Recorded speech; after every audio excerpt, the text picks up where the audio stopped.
नमस्कार। म आज तपाईँहरू समक्ष नयाँ जानकारी लिएर आएको छु। त्यो विषय हो किशोर-किशोरीहरूलाई यौन शिक्षा किन आवश्यक छ?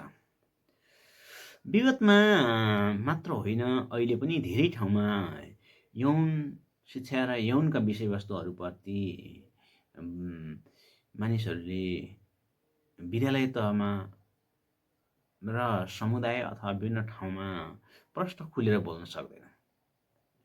अब सेक्स एजुकेसन किशोर-किशोरीहरूलाई किन आवश्यक छ भने, मानिसका विभिन्न जीवन जिउने क्रममा मानिसको एउटा अ, यौन पनि एउटा चौथो आधारभूत आवश्यकताको विषय हो।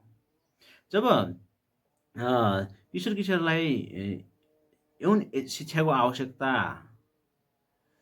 अ, शिक्षाको दिनु पर्छ, उनीहरूले ती विषयवस्तुहरूमा राम्रो छलफल, संवाद, अन्तर्क्रिया अथवा विभिन्न विचारहरूलाई राम्रोसँग व्यक्त गर्न सक्छन्।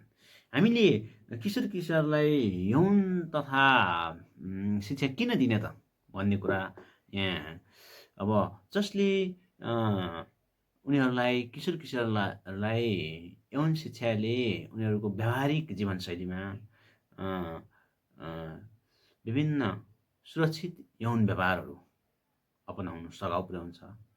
अनि अ, सँगै सेक्सुअल ट्रान्समिटेड डिजिजहरूबाट बचाउँछ। सँगै अर्को कुरा, उनीहरूमा यस्ता यौन तथा प्रजनन स्वास्थ्य सम्बन्धी कुनै समस्याहरू भयो भने ती समस्यालाई समयमा समाधान गर्न सघाउ पुर्याउँछ र उनीहरूले सुरक्षित यौन व्यवहारबाट आफूलाई एउटा अ, अ, सही स्वस्थ जीवन व्यतीत गर्न सक्छन्। र सँगै अर्को कुरा, यौनका विषय र यौनसँग सम्बन्धित नयाँ पुस्तालाई पनि उनीहरू आफ्ना सन्ततिहरूलाई पनि राम्रो कुराहरू, यौनसँग सम्बन्धित विषयवस्तुहरूको बारेमा जानकारी दिन सक्छन्। त्यसैले हामीले यो सेक्स एजुकेसनको विषयवस्तुमा विद्यालयदेखि परिवारका सदस्यहरूले पनि आफ्ना किशोर-किशोरीहरू, सन्ततिहरूलाई राम्रोसँग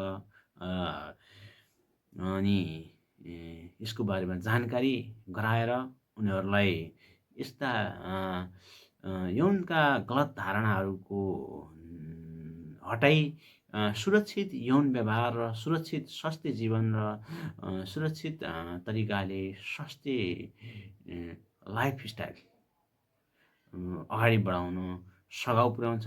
त्यसैले यो आजको मात्र होइन, बाँकी भावी दिनहरूमा पनि यौन तथा